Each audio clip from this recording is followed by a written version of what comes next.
She ran with effortless ease, sure-footed, with never a chance of spraining an ankle, over the dead leaves, among the flowers of early spring, lilies of the valley, violet anemones, or white narcissi.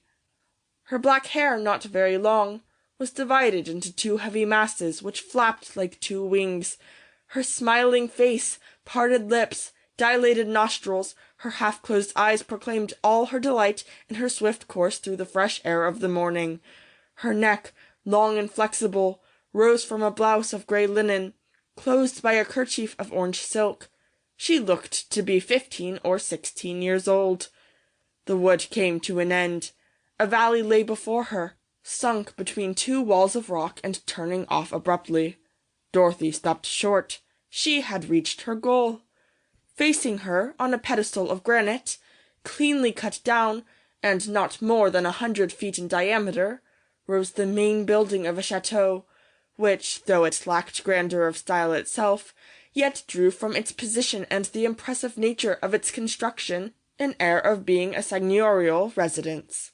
To the right and left the valley, narrowed to two ravines, appeared to envelop it like an old-time moat, but in front of Dorothy the full breadth of the valley formed a slightly undulating glacis, strewn with boulders and traversed by hedges of briar, which ended at the foot of the almost vertical cliff of the granite pedestal. "A 5:15 striking," murmured the young girl. "St. Quentin won't be long." She crouched down behind the enormous trunk of an uprooted tree and watched with unwinking eyes the line of demarcation between the chateau itself and its rocky base. A narrow shelf of rock lengthened this line, running below the windows of the ground floor, and there was a spot in this exiguous cornice at which there came to an end a slanting fissure in the face of the cliff, very narrow, something of the nature of a crevice in the face of a wall. The evening before, during their walk, St. Quentin had said, his finger pointing at the fissure, "Those people believe themselves to be perfectly secure, and yet nothing could be easier than to haul one's self up along that crack to one of the windows. Look, there's one which is actually half open, the window of some pantry." Dorothy had no doubt whatever that the idea of climbing the granite pedestal had gripped St. Quentin, and that very night he had stolen away to attempt it. What had become of him after the attempt?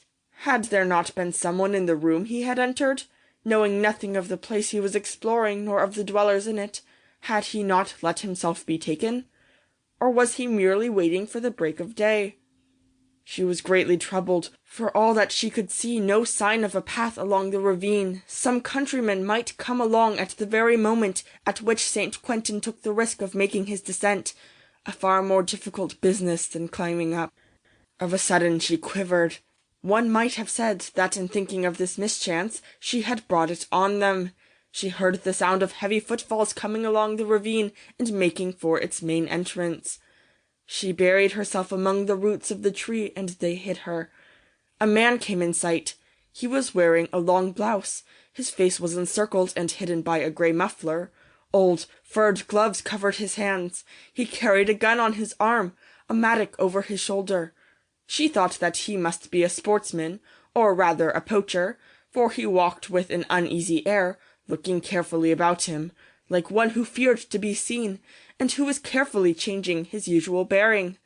But he came to a standstill near the wall, 50 or 60 yards from the spot at which St. Quentin had made the ascent, and studied the ground, turning over some flat stones and bending down over them. At last he made up his mind, and seizing one of these slabs by its narrower end, he raised it and set it up on end in such a manner that it was balanced after the fashion of a cromlech.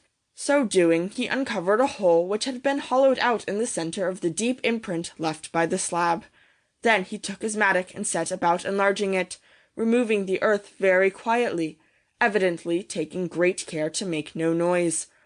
A few minutes more slipped away. Then the inevitable event which Dorothy had at once desired and feared took place.